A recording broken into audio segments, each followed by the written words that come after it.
Assalamualaikum warahmatullahi wabarakatuh. Oke, untuk materi perkuliahan, mata kuliah manajemen keamanan jaringan dan sistem informasi, materi yang akan kita bahas pada pertemuan sekarang itu adalah contingency plan. Ya, contingency plan atau bahasa Indonesia adalah perencanaan hal-hal yang tidak terduga.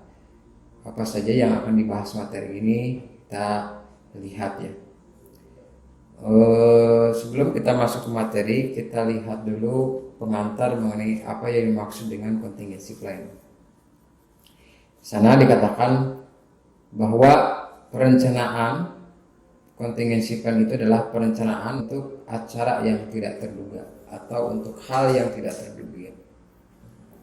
Ketika penggunaan teknologi terganggu dan operasi bisnis berhenti. Jadi contingency plan ini adalah kemungkinan yang tidak terduga ketika penggunaan teknologi terganggu dan operasi bisnis bisa berhenti. Lalu selain itu apa pengantarnya itu? Prosedur yang diperlukan di mana akan memungkinkan organisasi untuk terus berfungsi jika dukungan teknologi informasi terganggu. Jadi ini fungsi dari perencanaan kontingensi. Ya. Perencanaan kontingensi itu adalah kegiatan untuk hal-hal yang tidak terduga, kemudian prosedur yang diperlukan di mana memungkinkan untuk terus berfungsi, sehingga dukungan teknologi informasi pada organisasi tidak terganggu. Ya. Ini adalah tujuan dari contingency plan. Oke, kita lihat lagi berikutnya. Apakah perencanaan contingency? Yaitu perencanaan keseluruhan untuk kejadian yang tidak terduga, disebut dengan contingency.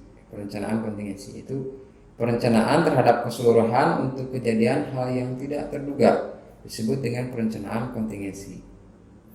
Ini adalah posisi bagaimana organisasi merencanakan untuk mempersiapkan. Ini bagaimana posisi si organisasi merencanakan, mempersiapkan, mendeteksi, bereaksi terhadap pemulihan. Jadi bagaimana si organisasi ini mempersiapkan dalam hal apa? Mendeteksi ancaman, bereaksi terhadap insiden dan memulihkan ketika terjadinya suatu disaster ataupun penyerangan dari peristiwa yang mengancam keamanan sumber informasi dan aset. Itu adalah dari yang pendekatan mengenai perencanaan kontingensi. Lalu tujuan utama dari perencanaan kontingensi ini adalah tujuan utamanya itu restorasi ke mode normal operasi. Ya. Jadi tujuan utama dibentuknya ataupun dibuatkannya suatu contingency planning ini adalah membuat ke mode normal operasi.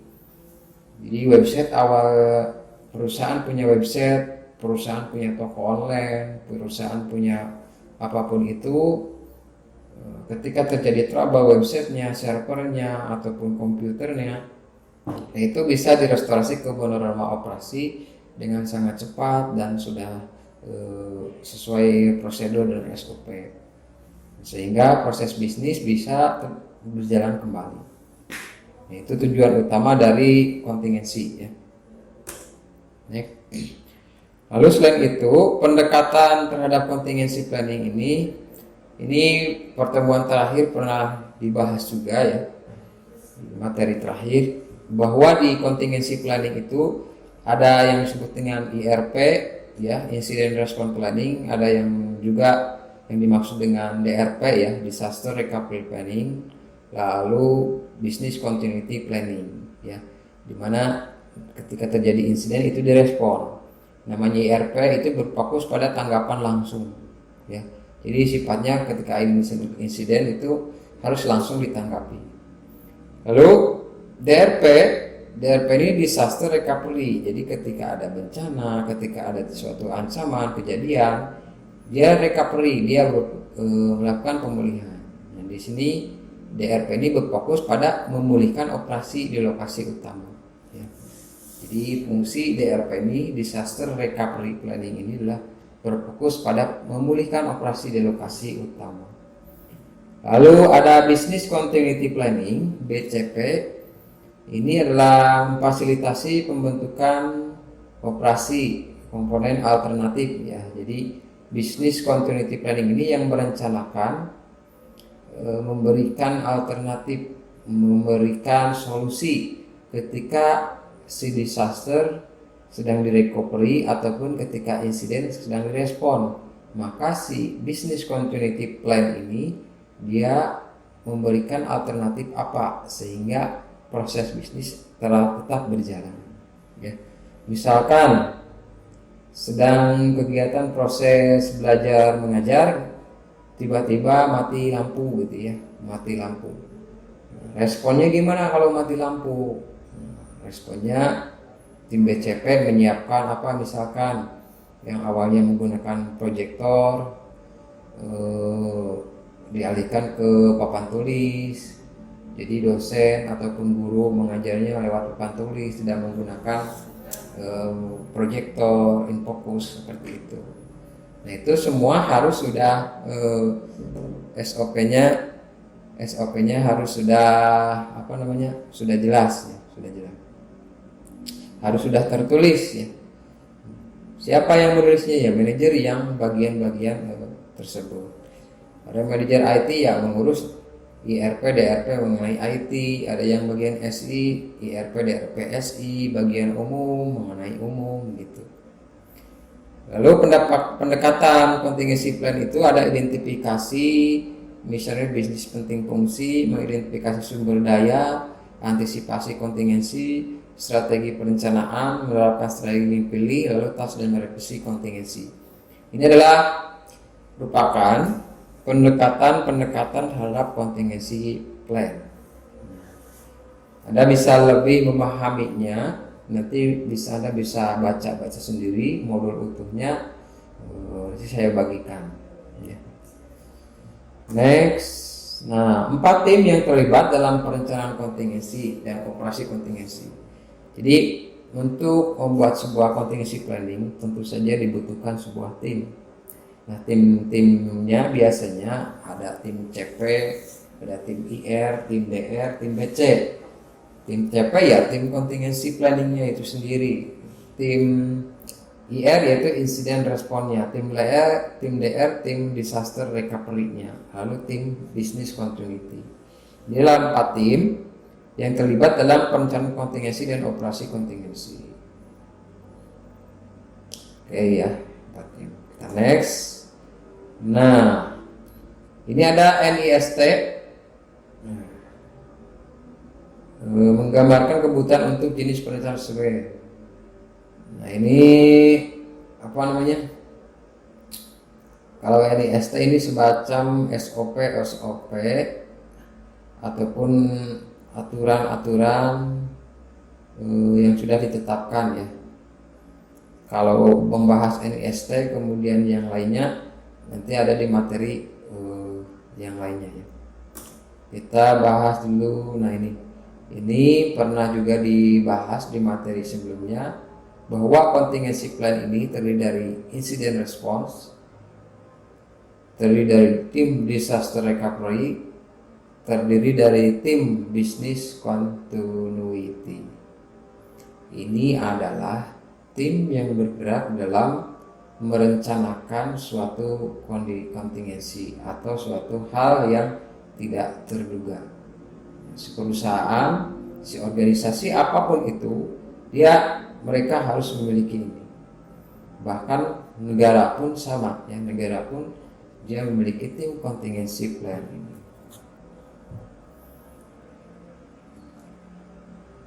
Lalu nah ini yang membahas apa itu ERP, incident response plan. Itu secara rinci proses dan prosedur mengantisipasi, mendeteksi dan mengurangi dampak dari kejadian yang tak terduga yang mungkin komisi sumber informasi dan aset ya. Itu mengurangi dampak dari kejadian yang tidak terduga yang bisa membahayakan sumber informasi dan aset. Respon insiden, menetapkan prosedur yang dimulai ketika sebuah insiden dalam rencana tanggapan detect insiden. Jadi Jadi ketika ada insiden, responnya seperti apa? Ya. Ketika terjadi suatu insiden, responnya apa? Lalu ketika ancaman menjadi serangan yang valid atau ketika ancaman menjadi serangan yang nyata, itu diklasifikasikan. Ya. Hal ini diarahkan terhadap aset informasi, ya, sehingga bisa menjaga aset informasi dari kerahasiaannya, integritas dan ketersediaannya. Itu IRP ya. Nah, lalu di IRP ini dibagi lagi ke dalam 3 golongan, 3 jenis tim IR ini. Itu tim incident response planning ini ada daring pada saat itu, kemudian ada before, ada after. Daring insiden, before incident, after incident. Kita bahas dulu insiden yang daring. Daring itu pada saat terjadi insiden. Yaitu daring insiden, perencanaan, mengembangkan dan mendokumentasikan prosedur yang harus dilakukan saat kejadian. Jadi saat kejadian itu, ancaman itu saat kejadian, nah kita harus mampu mendokumentasikan. Prosedur ini dikelompokkan dan ditugaskan untuk bagi peran komite dan draft perangkat fungsi khusus prosedur. Jadi ketika terjadi suatu ancaman, kita harus mampu mendokumentasikan, merekam, memonitoring apa sebenarnya yang terjadi. Nah, setelah itu after incident, ketika insiden telah terjadi, setelah prosedur penanganan insiden yang disusun, perencanaan mengembangkan dan mendokumentasikan proses yang harus dilakukan segera setelah kejadian itu telah berhenti. Ya, kemudian before incident, perencanaan merancang set ketiga prosedur tugas yang harus dilakukan. Jadi ada daring insiden, after incident, dan before incident. Nah, ini secara teoritisnya, nanti di bawah ada gambar ataupun ilustrasi contoh penerapan incident response planning terhadap daring insiden after dan before. Ya, kita lihat lebih jelasnya pada gambar ini ya. Ini contohnya. Mudah-mudahan tulisannya bisa terlihat. Adapun jika kurang jelas, nanti bisa baca saja di modul utuhnya atau di slide utuhnya. Kita perhatikan di sana terdapat ada before an attack, after an attack, dan during an attack. Nah, si attack ini adalah sebuah insiden, serangan ini. Maka contingency plan-nya yang perlu diterapkan yaitu before-nya itu. Pertama, before sebelum terjadinya serangan harus apa? Nah, ini kalau dilihat dari isi ataupun konten dari ininya ya, bagian-bagian ini adalah ancamannya, ini attack-nya ini adalah sebuah virus ya. Maka perencanaannya before an attack, sebelum terjadinya serangan virus apa? Bagi si user apa? Bagi teknologi service apa? Bagi si user, don't put suspension diskette at all flash disk or drive or whatever ya. Check your system before booting ya. Jadi jangan sebelum terjadinya insiden virus masuk ke PC, ke server, jadi perhatikan dulu sebelum menyalakan komputer apakah ada flash disk yang tertancap bukan punya kita, punya orang lain, ataukah ada disket kalau zaman dulu, kalau sekarang apa ya DVD ataupun hard disk yang tersimpan yang menempel pada komputer. Download free games ya. Jangan sebelum terserang virus maka si user tidak boleh download game-game gratis ataupun aplikasi-aplikasi yang gratis ya. Kenapa? Nah, itu untuk mencegah masuknya virus melalui malware yang disisipkan pada game-game gratisan ataupun pada aplikasi-aplikasi yang gratisan ya. Nah, itu pencegahan before an attack pada dari sisi user. Nomor 3, don't open attachment, jangan membuka-buka lampiran-lampiran yang masuk dari email yang kita nggak kenal. Tiba-tiba ada email masuk, kita nggak kenal orangnya, dia mengirimkan gambar ataupun file PDF ataupun apapun itulah file ketika kita mengkliknya jangan-jangan itu adalah uh, uh, malware kita, sehingga kita terjebak atau kita terpancing ya. Kalau dalam dunia penetrasi itu istilahnya dengan phishing ya. Don't forward message ya. Kemudian dari sisi teknologinya, sebelum masuknya terjadi serangan, dari teknologi servisnya, pelayanan teknologinya apa? Ensure virus protection software properly ya. Jadi pastikan Anda memiliki antivirus yang proper ya, yang bagus lah, yang ya. Jadi sebelum terjadi serangan, pastikan komputernya, servernya sudah dipasang antivirus, baik itu antivirus yang untuk komputer ataupun antivirus jaringan ataupun firewall yang lainnya. Automate whenever possible, provide awareness and training user and proper use the email antivirus software ya, ini juga sama ya. Jadi sebelum terjadinya serangan, dari sisi teknologi pastikan memiliki antivirus yang proper, yang bagus. Kemudian dari sisi user, dan jangan menyimpan, jangan membuka hal-hal yang bisa berpotensi hadirnya suatu serangan. Lalu after an attack, setelah terjadinya serangan ya, setelah jika serangan virusnya sudah masuk gitu ya, kemudian sudah di-delete, sudah dihapus, maka apa yang dilakukan usernya? Pertama, scan your computer thoroughly for any additional virus. Jadi tetap scan komputer. Jika virus sudah terhapus pada PC, pada apapun itu, pada aplikasi website, misalkan di websitenya ada virusnya, di scan lagi. Virusnya sudah terhapus, scan lagi, barangkali ada sisa-sisa. Kemudian yang lainnya, daring and attack, pada saat terjadi serangan. Nah ini dari sisi user, if your antivirus software detect an attack, it will delete. Jadi ketika ada virus yang masuk, ketika ada malware yang masuk, maka si user harus cepat-cepat menghapus ya, daringnya ya. Jadi pada saat ada virus masuk, si user harus cepat-cepat menghapus, menghilangkan virus ataupun malware tersebut. Nah, itu adalah salah satu contoh incident response planning terhadap ancamannya. Apa di sini? Ancamannya adalah virus di sini. Serangan virus. Sebelum virus masuk, beforenya harus gimana? Setelah virus dihapus, maka harus melakukan apa? Pada saat virus masuk harus melakukan apa juga. Inilah salah satu contoh simpel dari contingency plan dari sisi incident response. Nah itu ya. Semoga Anda paham mengenai teori-teori incident response planning. Sudah, kita next lagi. Oke, saya next saja lah ini. Ini nggak perlu. Nah ini kita bahas. Ini indikator ataupun indikasi-indikasi yang bisa menyebabkan terjadinya insiden. Indikator kemungkinan, contohnya apa? Kehadiran file asing. Nah ini ancaman. Kehadiran file asing. Tiba-tiba nih ke email kita muncul email baru, tapi isinya file apa ya ini? Penasaran, pengen buka. Nah gitu. Ataupun kehadiran file asing, misalkan saya di laptop, di server tidak menginstalkan aplikasi ini, kok ini terdetek di ada proses aplikasi yang berjalan. Nah gitu. Kehadiran atau pelaksanaan program yang tidak dikenal, nah itu yang dimaksud ya. Jadi saya nggak merasa menginstal programnya di PC, tiba-tiba ada ini. Nah, itu indikator terjadi insiden.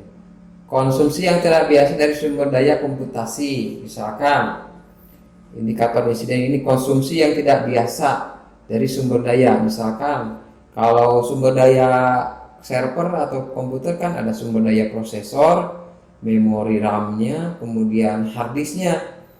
Nih biasanya gini, biasanya prosesornya itu berjalannya normal, tapi kok hari ini kok prosesornya kayak yang panas ya, mengkonsumsinya terlalu banyak.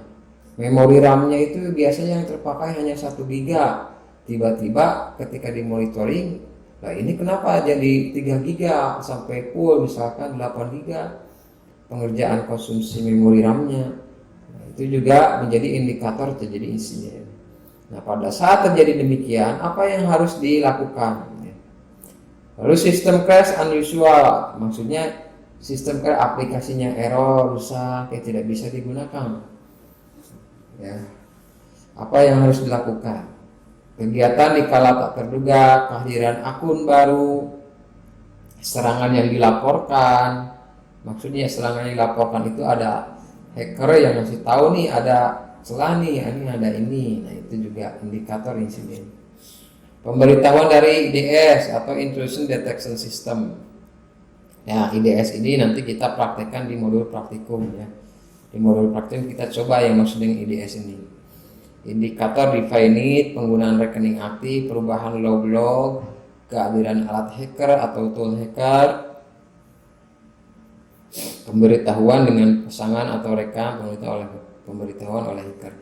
Nah, ini semua adalah bagian dari indikator terjadinya suatu insiden. Sebenarnya insiden itu pada dunia IT, dunia sistem informasi masih banyak lagi. Ya, seperti listrik yang tidak stabil, kemudian ruangan yang terlalu panas, itu bisa menyebabkan insiden itu timbul ya.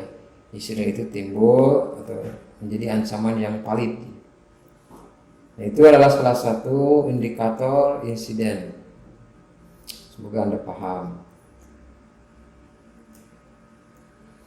Nah, ketika insiden itu aktual ataupun ketika insiden itu terjadi yang di atas ini, jika semua ini terjadi ya, maka kemungkinannya apa? Kehilangan ketersediaan. Maka kehilangan availability ya, memungkinkan kehilangan ketersediaan data dan informasi. Bisa memungkinkan kehilangan integritas. Maksud integritas itu penghubung. Kehilangan kerahasiaan, pelanggaran kebijakan, pelanggaran hukum. Ini adalah akibat-akibat jika insiden itu dibiarkan ya. Maka keamanan, integritas, kerahasiaan dan ketersediaan itu bisa terganggu ya. Bisa terganggu. Nah, seperti itu. Next saja, kita next. Satu lagi mungkin yang perlu saya bahas di sini, ini next saja. Nah, ini salah satu insiden response and disaster recovery ya. Insiden disaster recovery. Jadi di sini ada dua. Ada insiden responnya gimana dan disaster recovery gimana. Ini misalkan targetnya ini ada satu buah server ya. Satu buah server ini diakses. Server itu diakses, yang satu server di ujung diakses. Dia yang usernya satu orang. Si user ini melakukan DDoS, denial of service. Si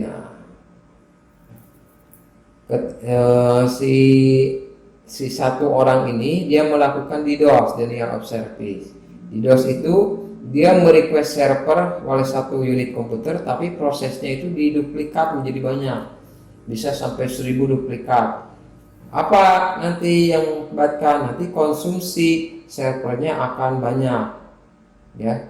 Jadi misalkan lubang pintunya hanya 1 meter gitu ya, tapi tiba-tiba dimasukin 10 orang satu pintu sekaligus. Nah, itu bisa merusak gitu ya, bisa menghambat. Jadi pintunya paling bisa dimasukin hanya 1 orang, tiba-tiba dalam satu waktu si pintu tersebut dimasuki oleh 50 orang dalam satu waktu, dalam 1 detik waktu yang sama. Itu bisa menimbulkan kerusakan. Sama server juga ya. Server juga normalnya dia bisa masuk berapa puluh orang ya, sekali akses. Tiba-tiba dia requestnya, si penyerang ini request ke servernya itu banyak, misalkan satu kali request dia 100 request. Nah, nanti konsumsi RAM-nya, prosesornya akan nge-hang. Itu insidennya di DOS. Insidennya adalah denial of service. Lalu recovery-nya gimana? Kalau servernya sudah hang, maka harus direcovery seperti apa? Nah, itu adalah salah satu contoh nyata ketika terjadi suatu insiden, maka harus direspon. Lalu disaster recovery-nya apa? Ya. Jadi pemulihannya harus seperti apa? Nah, gitu. Bagaimana kalau dididas terus nanti apakah servernya ini kan isi servernya bisa berbagai jenis aplikasi. Misalkan ini servernya server marketplace, contoh ini server Tokopedia atau Bukalapak gitu ya. Ketika servernya down, orang-orang yang mau belanja pun sama. Ada orang yang melakukan DDoS ke Tokopedia atau ke Bukalapak, pasti servernya down, nanti lelet terus lelet. Nanti orang yang ingin melakukan transaksi penjualan, pembelian terganggu. Nah, itu akan berakibat kerugiannya juga banyak, kerugian finansial dan kerugian proses bisnis. Itu adalah salah satu insiden. Jika terjadi demikian, maka si organisasi, si perusahaan harus merecovery seperti apa disasternya. Ya, itu adalah sekilas mengenai pembelajaran contingency plan. Untuk lebih jauhnya atau lebih detailnya, Anda bisa pelajari sendiri, baca sendiri di modul ini ya. Modul ini Anda pelajari, dan kemungkinan setelah materi ini, materi berikutnya insya Allah kita akan belajar praktikumnya ya. Praktikum bagaimana menjaga insiden-insiden, menghindari insiden yang terjadi, menghindari insiden yang bisa menjadi bisa ancaman bagi organisasi. Oke ya, jadi pertemuan sekarang sampai sini dulu. Materi yang disampaikan itu adalah contingency planning ya. Anda baca teorinya, baca modulnya, jangan sampai tidak baca, nanti Anda tidak paham apa yang dibahas di praktikum, modul praktikumnya. Oke ya, terima kasih, sampai jumpa kembali. Terima kasih. Assalamualaikum warahmatullahi wabarakatuh.